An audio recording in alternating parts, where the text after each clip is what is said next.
Hello everyone. आज हम एक बहुत ही इंटरेस्टिंग सवाल को डिस्कस करने वाले हैं।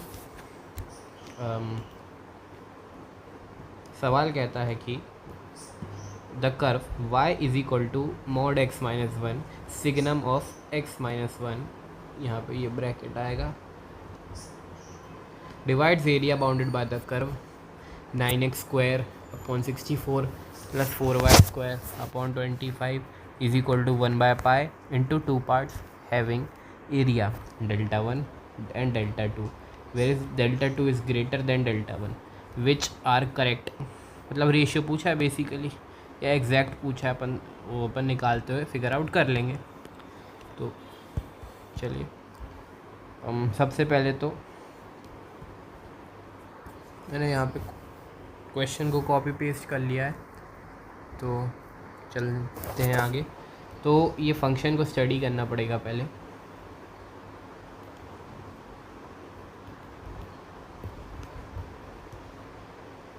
Mod x minus one as signum function of x minus one. तो सबसे पहले x ग्रेटर देन ज़ीरो पे देखें तो ये पॉजिटिव हो जाएगा, तो x माइनस वन मिलेगा, और इसको पॉजिटिव करने के लिए तो वन से बड़ा करना पड़ेगा अपन को, राइट। क्योंकि सिग्नम फंक्शन आई होप सब जानते हो कि अगर सिग्नम फंक्शन के अंदर का कुछ भी x मान लिया, अभी के लिए x यार क्वेश्चन में अपन 5 मान लेते हैं, 5 मान लिया, तो 5 जो है वो greater than one, greater than zero हुआ तो ये 1 देगा, 5 स्मॉलर देन ज़ीरो हुआ तो ये माइनस वन देगा, 5 ज़ीरो हुआ तो ये ज़ीरो ही देगा, ठीक है। तो ये तो अगर इसको ज़ीरो होने के लिए वन से बड़ा, मतलब ज़ीरो होने के लिए वन चाहिए, और ज़ीरो से बड़ा होने के लिए एक्स को वन से ज़्यादा होना पड़ेगा, राइट।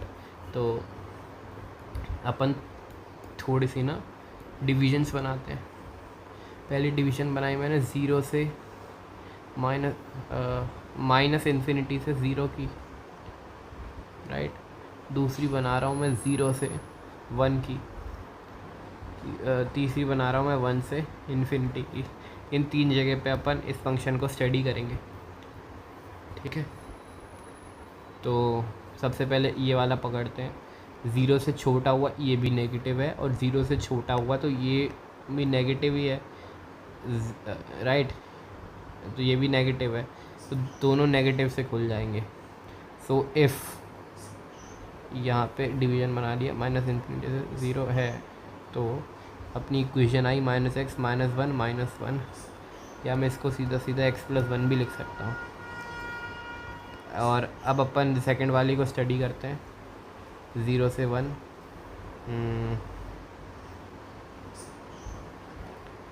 तो एक काम करते हैं, वन को अलग से करेंगे अभी, ठीक है। ज़ीरो से वन किया तो ज़ीरो से वन में ये तो नेगेटिव ही बना हुआ है, पर ये पॉजिटिव हो गया है, तो x माइनस वन मिला, और signum of x minus one अभी भी छोटा ही है, तो माइनस वन दे गया अपन को, तो वन माइनस एक्स मिली इक्वेशन अपन को बेसिकली। अब वन पे आते हैं, वन पे तो कुछ नहीं, ज़ीरो, ये भी ज़ीरो है, ठीक है। और ये फाइनल लिया अपन ने वन से इन्फिनिटी का, वन से इन्फिनिटी लिया, तो ये पॉजिटिव, ये भी पॉजिटिव, राइट। तो x माइनस वन सीधा सीधा, तो ये अपने डिविजन्स आ गए, अपन ने बढ़िया से क्रिएट कर लिया है, अपना ग्राफ इससे बहुत इजीली रेडी हो जाएगा। अब थोड़ा एलिप्स की इक्वेशन पे ध्यान देते हैं, ठीक है। ये अपनी एलिप्स की इक्वेशन है, इसको मैं थोड़ा यहाँ लिखता हूँ ढंग से, एक एलिप्स की तरह लिखते हैं। मतलब एलिप्स की इक्वेशन कैसे लिखेंगे, सबसे पहले जैसा दिया गया है वही लिख लेता हूँ मैं।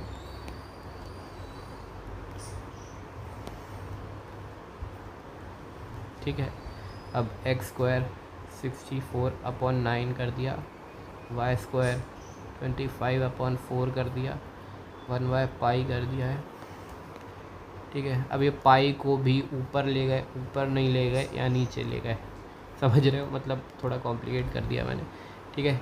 पाई जाएगा तो मैं एक स्टेप एक्स्ट्रा कर लूँगा, कोई बात नहीं, पाई को ऊपर भेज देता हूँ, और पाई को अब यहाँ ले जाता हूँ, यहाँ ले जा सकते हैं ना टेक्निकली। 9x²/64 था, पाई भी आ गया तो पाई को भी 9 के साथ मल्टीप्लिकेशन में भेज दिया मैंने।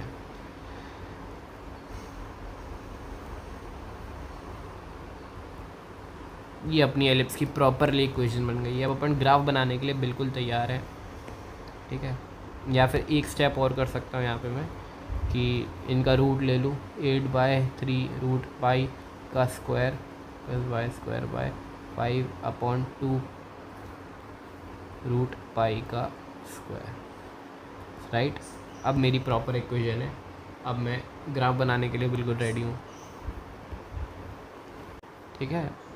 ये मैंने एलिप्स बनाया, ये मैं यहाँ पे नीचे ले आया हूँ ताकि प्लॉटिंग में ज़्यादा आसानी हो। धीरे धीरे लेके चल रहे हैं सवाल को ताकि बेटर अंडरस्टैंडिंग हो। यहाँ 8/3 एक और a,0 होता है ना transverse axis of an ellipse, ये -8/3 है। ये 5/2 है और ये है ना, तो 1 यहाँ पे आएगा, दिस इज़ ग्रेटर देन 1, ठीक है। ये अपन कैलकुलेट भी कर सकते हैं ब्रीफली। √3.14, √3 कितना होता है 1.732, तो ये भी अराउंड उतना ही होगा। 1.75 तो 5.1 5.2 के आसपास होगा। 8/5.2 5.3 ऐसे ही, तो 1 से बड़ा होता है, राइट। तो ऐसा ईजीली कैलकुलेट करा जा सकता है। तो ये मैं लाल पेन से कर देता हूँ थोड़ा, 1 को ज़रूरी था करना। अब मैं चालू करता हूँ प्लॉटिंग। 1 से इन्फिनिटी x-1, मतलब -1 को टच कर रहा है, इस टाइप का कुछ गया है भाई ग्राफ, है ना। आगे तक बना लेते, कोई बात नहीं, ठीक है। अब 1 से 1 पे 0 है, बिल्कुल सही है, ये इसी में होगा, ये दोनों अपने ख़त्म। 1 - x नीचे की तरफ आता हुआ, 1 से टकराता हुआ। आई होप स्ट्रेट लाइंस के बारे में नॉलेज होगी सबको थोड़ी, ये क्योंकि 5/2 भी 1 से छोटा है तो 1 के नीचे आएगा। अब 0 हिट होगा, इसकी प्लॉटिंग भी डन है, राइट। इसकी लास्ट रह गई x+1। x+1 is positive slope touching 1, this is it, yes. तो ये हमारा प्लॉटिंग ख़त्म, पूरा डन इसका काम। ये हमारी प्लॉटिंग आई, ठीक है। अब बोल रहा है कि ये जो लाइन है, ये हमने जो बनाई, ये कर्व को 2 पार्ट में डिवाइड कर रहा है, जो कि बिल्कुल सही है। मैं अब ब्लू और पर्पल का यूज़ करके बताता हूँ। देखो भाई, एक ये और एक ये, है ना। तो ये 2 एरिया में इसको डिवाइड कर रहा है। तो अब हमें A1 A2 निकालना है, उनका रेशियो निकालना है, ठीक है। अब इसका 2 तरीके हो सकते हैं। मैं थोड़ा ईजियर एंड थोड़ा मतलब जिसमें थिंकिंग लगेगी उसके साथ जा रहा हूँ, बाकी इंटीग्रेशन कर सकते हैं इसमें, ठीक है। एक मेथड है, इसमें इंटीग्रेट कर दो, है ना। एरिया अंडर कर्व चैप्टर जिसने पढ़ा होगा वो समझ पा रहा होगा मैं क्या कह रहा हूँ। और दूसरी चीज़ है कि इसको इंटीग्रेट ना करके इसमें दिमाग लगाया जाए थोड़ा, ओके। आई होप सबको इतना पता होगा, या नहीं पता होगा तो अभी ये एक रटने वाली चीज़ है। इसको मतलब डिराइव भी करा जाता है वही एरिया अंडर कर्व्स में, बट फ़िलहाल के लिए इसका पूरे एलिप्स का एरिया πAB होता है, ठीक है। ये डिराइव करवाया जाता है और इसे याद भी रखा जाता है। तो πAB ये हो गया, ठीक है। और तो ये πAB इसका पूरे का एरिया है ना। और अब हम यहाँ पे दिमाग लगाते हैं। देखो भाई, ये कहाँ टच कर रहा है, -1, 0 पे कर रहा है ना। ये कितना रंग बिरंगा बन गया है। हाँ, तो -1, 0 पे, ये 1, 0 पे, ये क्या, ये बिल्कुल सिमेट्रिकली आ रहा है। ये देखो, ये 45 डिग्री कॉन्स्टेंटली 45 डिग्री एंगल चल रहा है यहाँ पे। ये भी 45, ये भी 45, ये भी 45, ये भी 45, है ना। तो बहुत सिमेट्री है इसमें, राइट। तो ये देखो, ये अब सेम एंगल से ये आया, सेम एंगल से ये गया, ठीक है। ये बेसिकली इट्स सेम। ये पैरेलल लाइंस भी हैं, ये पैरेलल लाइंस है। इसको बस ऐसा लग रहा है कि इस लाइन को धकेल के यहाँ पे खड़ा कर दिया अपन ने, पॉजिटिव एक्सिस से ले जाके नेगेटिव एक्सिस पे ले आए हैं, राइट। तो मैं क्या ही कह सकता हूँ, ये भी बिल्कुल सिमेट्रिकल होंगे, ये बिल्कुल सिमेट्रिकल होंगे। तो मैं क्या कह सकता हूँ, अब मैं ऑरेंज कलर भी यूज़ कर लेता हूँ कि ये एरिया और ये एरिया सेम होगा, बिल्कुल कह सकता हूँ, क्योंकि भाई बिल्कुल सिमेट्रिकल चीज़ें चल रही हैं इसमें, राइट। बिल्कुल सिमेट्रिकली 45 डिग्री, उसी फिर 45 डिग्री से ऊपर, 45 डिग्री से नीचे, these and these lines are parallel intersecting at 1,0, ये -1,0, बस अपनी क्वाड्रेंट चेंज हो गया है, बाकी कुछ चेंज नहीं हुआ।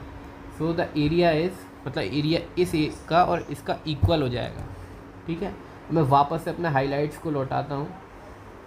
अपन को एक ये एरिया है अपना, और ये भी है, और एक ये एरिया है। तो क्या मैं क्या मैं इस वाले एरिया को, ऑरेंज वाले एरिया को कैलकुलेट करते हुए, जिसमें ये इंक्लूडेड नहीं है ऑरेंज में, पर ये इंक्लूडेड है, मैं इसको हटा देता हूँ, इसको जोड़ लेता हूँ, that will give us the same value, because भाई दोनों के दोनों सेम है, ठीक है, दोनों का एरिया सेम है। तो भाई मैं एक्सिस के नीचे वाला पूरा ही एरिया मैं इंक्लूड कर लिया है, तो ये कितना होगा, πAB/2, है ना, πAB/2 होगा, ठीक है। और फिर बस ये ट्राइंगल बच रहा है ना। अब ये ट्राइंगल को अपन आराम से निकाल सकते हैं, ये कहाँ इंटरसेक्ट कर रहा होगा, बहुत सिमिट्री है इसमें। मैं तो भाई कैलकुलेट करे बिना बता सकता हूँ 0,1 पे कर रहा होगा, है ना। ये -1,0 है, ये 1,0 है। अब मेरे को थोड़ा सा नीट करना पड़ेगा इसे। हाँ, अब कौन सा कलर यूज़ किया जाए, ब्लू कर लेते हैं। ये -1,0 है, ये 1,0 है, बेस आ गया 2, हाइट आ गई 1, plus 1/2 into base into height, तो πAB/2 + 1। ये अपना एरिया 8, ये अपना ये वाला एरिया आ गया, ठीक है, कुछ भी मान लो, A2 मान लो। ये तो A अभी नहीं पता क्या है, A' माना, जो छोटा होगा वो A1 होगा, जो बड़ा होगा A2 होगा, मतलब ये A है या डेल्टा है, मतलब जो भी है। तो A अपना, ये अपने निकले पड़े हैं यहाँ पे, ये रहे, यहाँ से पाई A भी निकाल लेते हैं फटाफट पिंक पेन से। π8/3√π 5/2√π, 8 5 × 40, 3 2 × 6, 20/3, 20/3 इज़ द टोटल एरिया। इस और ये दिस इज़ 20/3/2, 20/6, 10/3 + 1, 13/3, इसकी वैल्यू 13/3 आएगी। और जो ऊपर का एरिया, मैं उसको टोटल एरिया से घटा दूंगा, मतलब टोटल एरिया से ये एरिया को घटा दिया तो ये ऊपर का येलो शेडेड एरिया आ जाएगा, राइट। ये जो येलो से शेडेड है, तो this is 20/3 - 13/3, 7/3। This is shorter one, this is like Δ1 and 13/3 are Δ2। इसको ऊपर लेके चलते हैं सवाल के बगल में और देखते हैं पूछ क्या रहा था।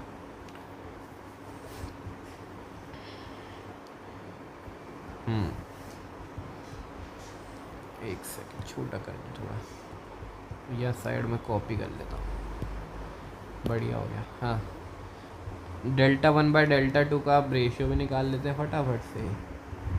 7/3, 7/13 आ रहा है, ये सी ऑप्शन रहा ना।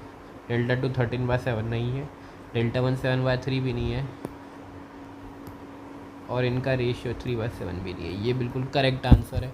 थोड़ा लंबा समय लग गया, बट काफ़ी कुछ सीखा हुआ इस सवाल से, मैं उम्मीद करता हूँ। Thank you so much for watching everyone.